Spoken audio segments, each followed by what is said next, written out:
more and more every single day in our lives. Well, staying on the topic of India for just a second, I have two stories that really were great stories. One of them is about an Indian village and how they actually won their freedom from the caste system, or I should say the stratified structure that exists in many rural villages of India, where you have a landowner and peasants. It's an old system, actually, very agrarian, but usually there's lots of cases of abuse or corruption in those societies where the landowner really doesn't treat the peasants well. And in India, it has been a recurrent problem that's true still in the rural areas. But change is coming. One of the new programs that have been instituted, actually it's not that new, it passed in 2005.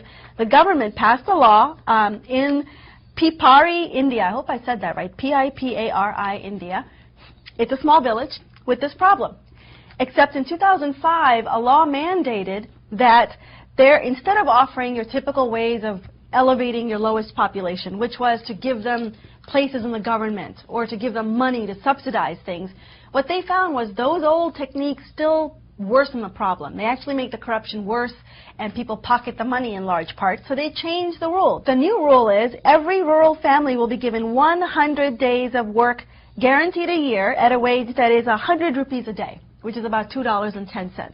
That doesn't seem like a lot of money, but in India it's a lot of money. And people save. You know, they don't spend like we spend here. So consequently, these rural families are actually working themselves out of the debt. And in many cases able to actually collectively create a voice to fight with these landowners and the corruption because they are given this kind of a program. You know, this is not a small program, Ramesh. You know, this has given work to more than 52 million families in India, and it pays the rural poor to build everything from roads to irrigation ponds. It also gives local oversight to these grassroots organizations, and it reserves 1/3 of the jobs for women. It's incredibly ambitious, according to the Delhi School of Economics Dean, Jean Dreesy, but at the end of the day, it is actually making a difference in India at this low level.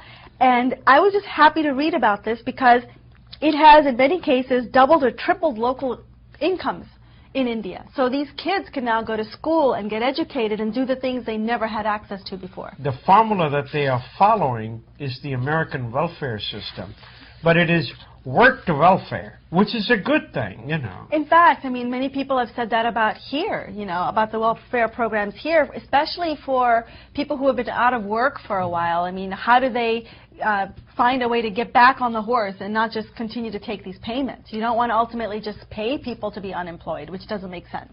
Now, India is following a lot of Western culture. For instance, divorce rate in India is only, what, 11 marriages per 1,000, whereas in the United States of America, it's 400 marriages per 1,000. Now, in India, you can only get a divorce for 2 reasons, abuse or adultery. Or maybe they've taken a dowry or something. But they're putting in a law that says if you're not compatible, you can get a divorce. This will be the first time. But, folks, even New York State, up until this month, did not allow for incompatibility. Well, you know, we call that irreconcilable differences here. Yeah. And there's no real explanation that's required other than you just don't get along. And people part, you know, we saw Al Gore and his wife part for irreconcilable differences.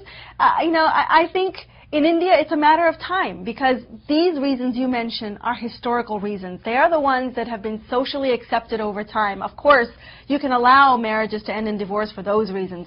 But irreconcilable differences, that's taboo. You know, you should be able to get along.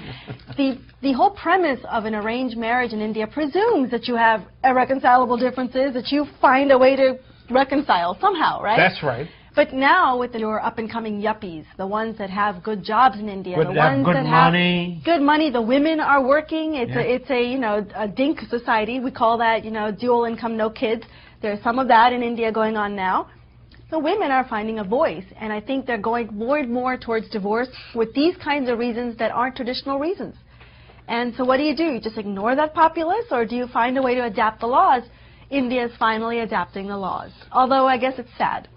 It is sad, but it's progressive in certain ways. It is progressive in certain ways. I think it gives more freedom and opportunity to women sometimes who don't have it or who didn't have it. That's right. But speaking of change in India, here's another story. I mentioned I had 2. This one caught my eye also. It's about the growing trend among the new and rich in India, what I would call the nouveau riche or the, you know, bourgeois class in India. They're going out drinking just like we do after work, right? They'll go to a local pub or a local bar and they'll have a glass of beer or a glass of wine. It's expensive in India. It's expensive, but it's no longer taboo. In many of the metropolis areas, especially in places like Bangalore, which shouldn't surprise us, it's the IT capital of India.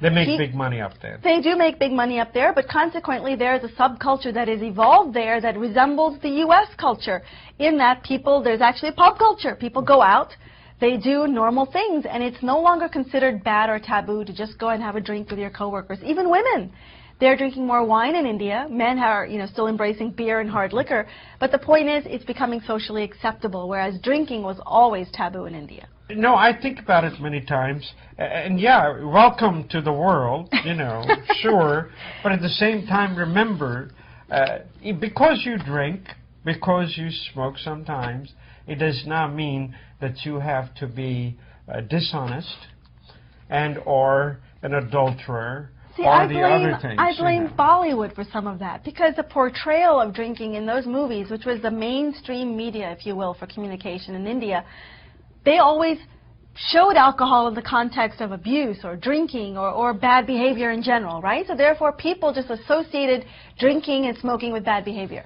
Whereas what this is saying is, look, you can be a normal person living a normal life. These are just your small indulgences that you allow yourself, which is, I think, ultimately a good thing. In fact, there's a